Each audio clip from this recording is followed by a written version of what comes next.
Welcome back to the Native Speaker Lightning Lessons. Here we're going to look at some more common mistakes and how to avoid them. And the mistake here, I don't understand you. Oh. So, a murder has been committed in the language classroom, and the victim of this heinous crime is the verb understand. Understand is often misused with I am not understand, I no understand, I didn't understood, I am not understanding, and it drives your poor teacher crazy. So please stop doing this. Stop it. It's using the word understand correctly is not rocket science. So let's focus on how to do it correctly and not incorrectly. By the way, the expression it's not rocket science and it's not brain surgery both mean that something is easy are not difficult. They are very popular idioms. You should try using them in conversation. Let's have a look now at how to do this properly.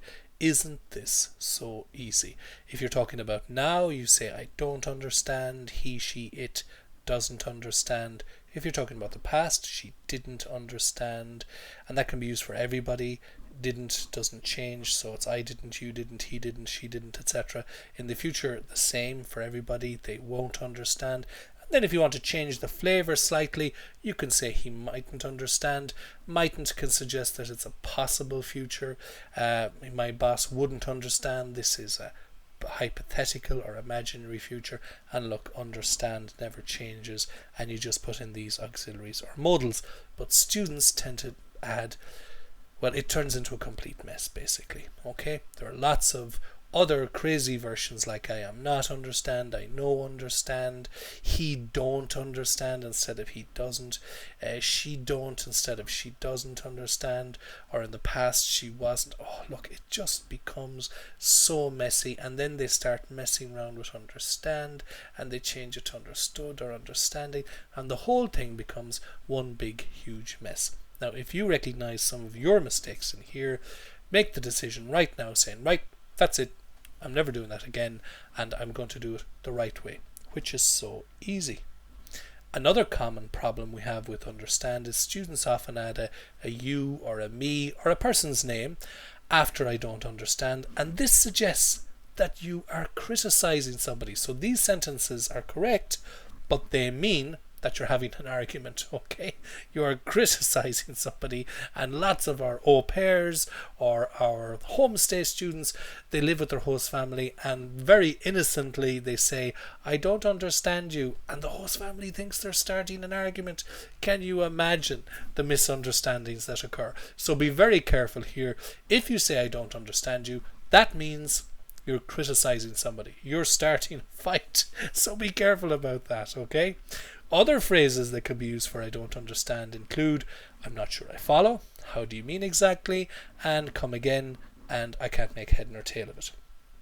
So I'm not sure I follow, how do you mean exactly? I love these phrases because they help me not to look stupid. So when I don't want to look stupid in a situation, instead of saying I don't understand, I'll often say, I'm not sure I follow, how do you mean exactly?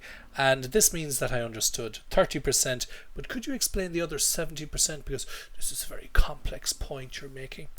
Come again is often used to mean excuse me, sorry, what did you say?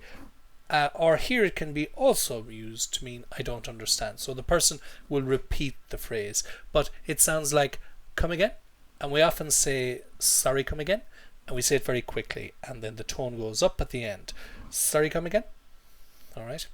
How do you mean exactly? You'll notice that I contracted this, and I did this to help you with your fluency. How do you mean? How do you mean? How do you mean exactly? Okay, and sometimes you can use both of these sentences together. I'm not sure I follow, how do you mean exactly? And then that sounds really friendly, professional, natural. I can't make head nor tail of it is different to these expressions in that it suggests you understand zero of what they said, and we often say I can't make head or tail of it, so we're flexible on these two here. So, if you'd like to know more about all the ins and outs of this and other language points, sign up now for our online course at info@nativespeaker.ie, and you'll never have to make this mistake again. That's all for this Native Speaker Lightning lesson. Don't forget to like, comment and subscribe, and click the bell for notifications. See you all next time.